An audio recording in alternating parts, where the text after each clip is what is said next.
starting on Thursday Night Football with featuring all of our number 1 and 2 power ranked NFC teams. The Rams travel to Seattle against the Seahawks in a game that I remember earlier this season. Remember how awesome like the personnel talk was? Like when Greg Olson was getting into it, he's like 13 personnel with the Rams and the Seahawks. Basically, they run nickel out of everything because they have this guy Nicky Minwari who's basically built like a linebacker, but he runs like a safety. And it was this impressive scheme talk. And then the game happens, and Sam Darnold has one of his Sam Darnold moments where he just has this outlier pressure up the middle performance where I think he threw 4 interceptions. It was just this ridiculous day against Chris Shula. He is his boogeyman somehow. And since then, both teams have kind of just been trudging along. I think the only loss either one has committed since this game is the Rams' hilarious loss against the Panthers. Again,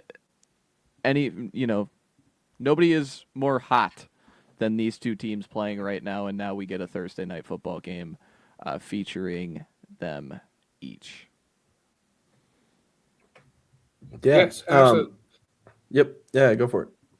Yeah. No, I mean my biggest point, ironically enough, for this game that I think is just going to be, again, really fun. Obviously, you have your 13 personnel versus your 12 personnel. Talked about the 13 personnel, just giving me a hard on in football from the Rams, so I don't have to do that too much. But in terms of just like points to watch in this game, like I'm very, very interested to see if the Seahawks can get any semblance of run game going. All of that being said, this is not like the team to figure that one out against. Because I mean, we had just talked about Puna Ford, and I had just spent a minute talking about how great this Longhorn is. But like, you're gonna have to figure out how to do that if you want to stay in this game, right? Because we had seen Sam Darnold not look very good when he had to pass the football a whole lot the last time this team played. And again, kind of the best way to calm down your quarterback when they're having a bad game is by turning around and handing the football off.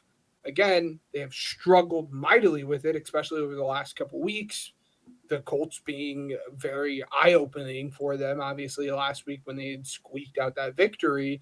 I think that's going to kind of be the matchup that decides this game because we both like the passing offenses for either of these teams, and we know what the run offense for the Rams looks like. So if the Seahawks want to win this game, it's going to be because they're going to figure out what the heck's going to happen on the ground and see if they can get any semblance or threat of it. Because if not, they're just going to drop everyone back in coverage, and they're going to have another 4 interception game on Sam Darnold. And again, I think that's going to kind of be your swinging point, the run offense versus the run defense for the Seahawks and Rams, and that's kind of where my head is at. So you guys want to talk about like X's and O's and stuff like that? That's great. You know what I mean? We'd already talked about the quarterbacks and how much fun it is to watch these teams play. So I'm going to bring up the most like cupcake stupid thing that I'm looking forward to. And that's the uniform matchup, gentlemen.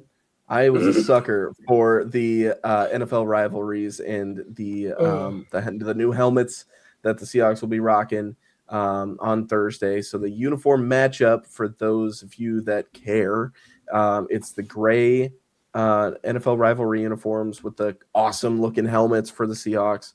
And then you've got, I believe the Rams would be wearing blue jerseys with yellow pants and blue socks. So those uniforms, by the way, Rams, like one of my favorite in the league, might be a bold take. Who knows? I could probably build like a top 10. I'm sure we could do that in the off season.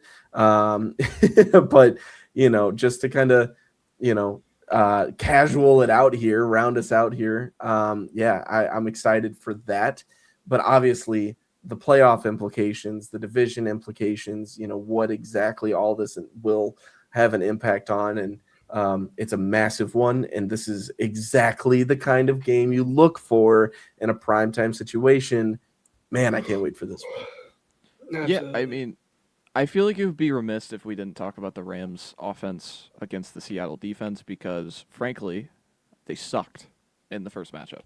Outside of the first quarter, The Rams didn't have a single drive out of 7 possessions go beyond 5 plays.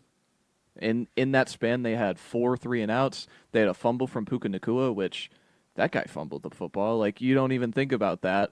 And they still won the football game. They had 2 short field touchdowns created, after the first drive was a turnover on downs. So again, like, the margins in this game played to the Rams' favor. Seattle missed like a crazy long field goal to end the game, which was, a wild sequence in its own right, driving down the field. But yeah, this was the one time this season that I feel like the Rams got blanked on offense, and 21 ended up being enough just because of the margins of the interception by Darnold and the field goals that they had to settle for close to the red zone. So again, I'm interested to see how McVay kind of adjusts off of that, because I think they had a good game plan running the football early in this game. Like, Kyron created an explosive pretty quickly in this game. But outside of that, the Seattle adjusted really well to the run game, where they finished with, a 5-point average on 22 carries. But you think about like what they had to do, like Blake Corum, 8 carries, 10 yards, which is a 0% success rate. Like, just incredible stuff. So again, I'm really fascinated to see what they lean into, especially because Devontae's out. Like, that is their cheat code.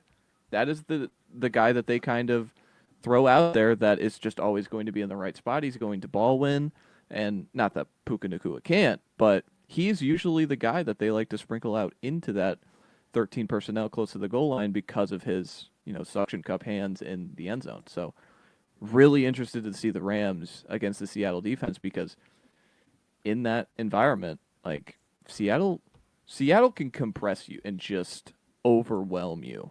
And in the first matchup, I think the Rams got pretty overwhelmed in the middle parts of the game, but they had just enough. So again, I think this one is going to be an absolute classic. I'm really looking forward to it.